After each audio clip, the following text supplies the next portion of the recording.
So here at Amaru Muru, which means the doorway of the serpent, or the Catholics call it the Devil's Doorway. It's a really interesting site. It's between Puno and the Bolivia border. It's got a fascinating look about it. It's one of these sort of doorways to nowhere that you find in Turkey and other places around the world. Some people say it has a tunnel behind it that goes all the way to Cuzco. There's actually an opening at the very back of it. But what's really interesting is that it's red sandstone, the magnetic type, so it's got energetic qualities that could raise consciousness or affect your pineal gland. And you can see the doorway there, it looks like it should be used in melting, and so I think Andrew's going to try and do that, see if anything happens, see if he disappears into another dimension. There's been reports of lights around here, strange lights coming in and out of the doorway, hence this is why the Catholics called it the Devil's Doorway. But we came here a year or two ago and there's a lot of energy here, a lot of dowsing, sort of masculine in the middle and feminine on the two side parts. Glenn Broughton and some other dowsers were working here, so it's a fascinating site. Well worth a visit if you're going between Puno and Bolivia. And it's a real energetic site, you can really feel it's a beautiful sort of Martian-like landscape. So Amaru Muru, or the Devil's Doorway. Please come and check it out. It's a very, very interesting place. Okay, we're at the famous portal or gate side of Amaru Muru here in Peru.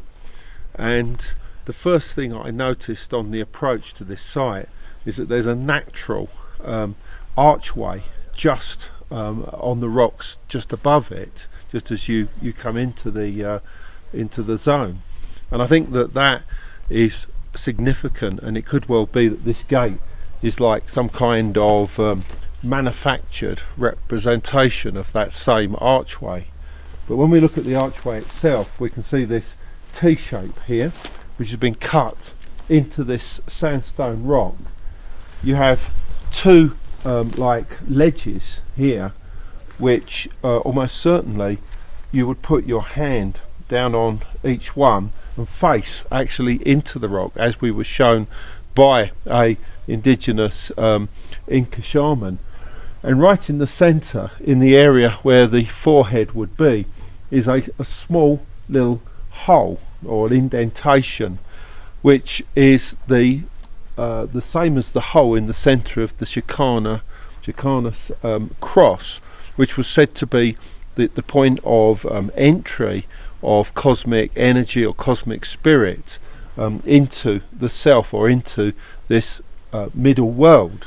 And I think that's exactly what people would have done in the past, just as we've seen indigenous shamans doing, is that they put their hand down on each side and put their forehead so that these energies would actually be received into you, and probably during an altered state of consciousness you would be able to project your own soul or spirit through that hole into the rock and out into some kind of otherworldly environment.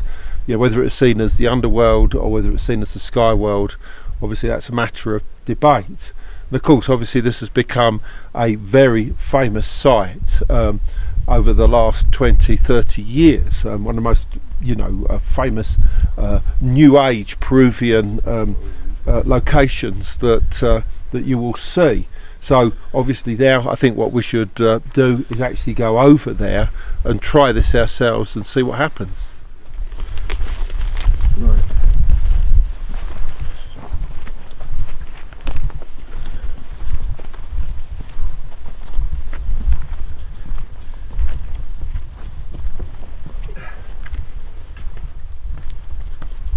So obviously here we are, and the whole idea is that it fits the human form, so that we're able to go down on our knees here, put one hand here or one hand there, or even, as we were shown, possibly even your elbows, although that seems to be a little bit too much as far as the length, and then put our heads down here. I'll take my hat off for this, I think, and put the forehead, the position of the third eye of course, right into the hole, and try and project yourself through the rock and see what you might see, go wherever you might want to go.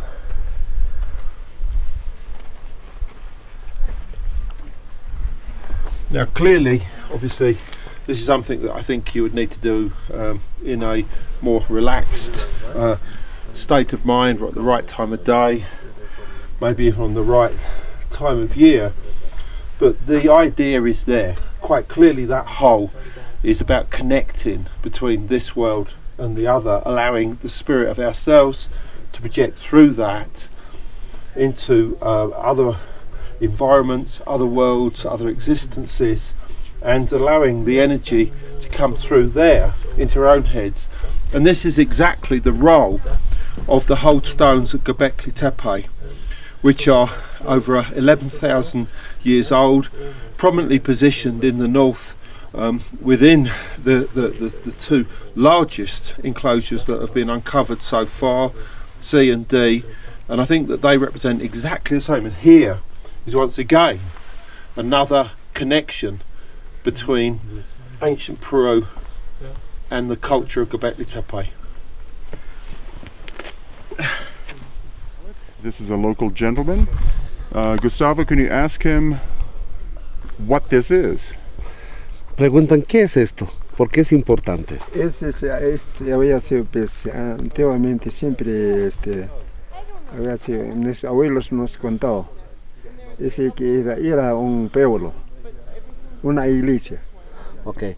Sí. So their ancestors will pass this information from father to son basis, and they believed it was like a sanctuary, almost like a church.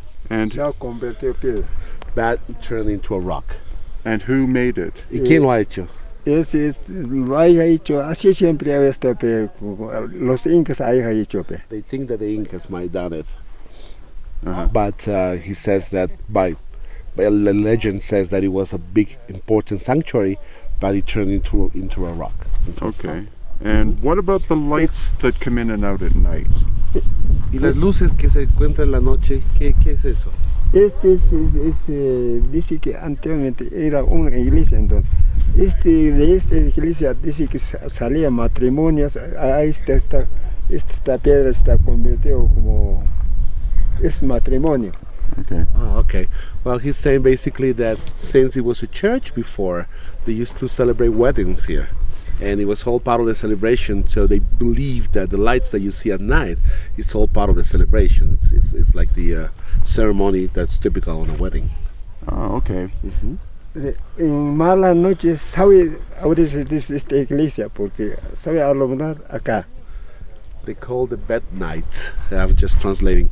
It says on the bed night, the church opens, and that's where you see the lights coming out of it, and they are afraid about that.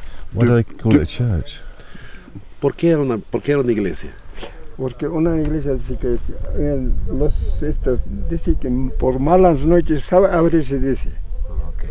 Entonces hay los músicos de allá, era un camino irador, entonces la convirtió como sabe bajar un caballero de allá, entonces está parada de luz, ahí sí, entonces la ha contratado en los músicos venía de arriba, entonces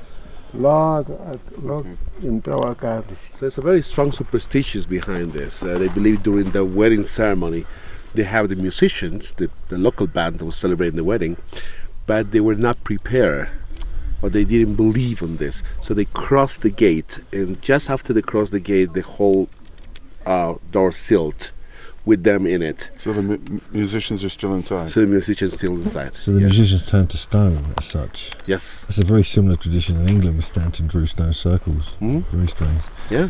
Hasta ahí no es. El otro está caballo cansado. Acá está eso, He's talking about different hueco. Acá ya caballo cansado. But that's another gate, which they call the tire horse. It's the gate that we saw on the way back in. Oh, yeah? Uh-huh.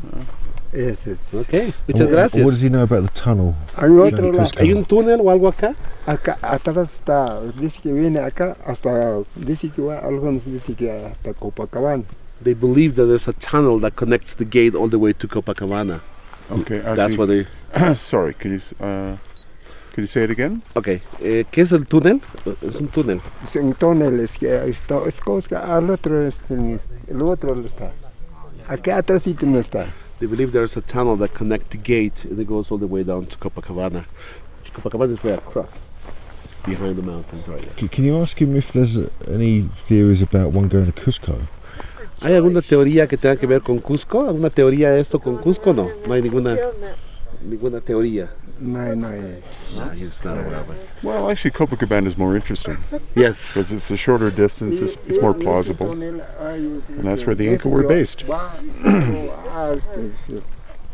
Este lado también, igual. They believe the tunnel has two sides. One part of the tunnel goes all the way to Pucara, and the other side of the tunnel goes to Copacabana. Ah, That's interesting. And why was the tunnel blocked off? ¿Y por qué han cerrado el túnel? ¿No se sabe?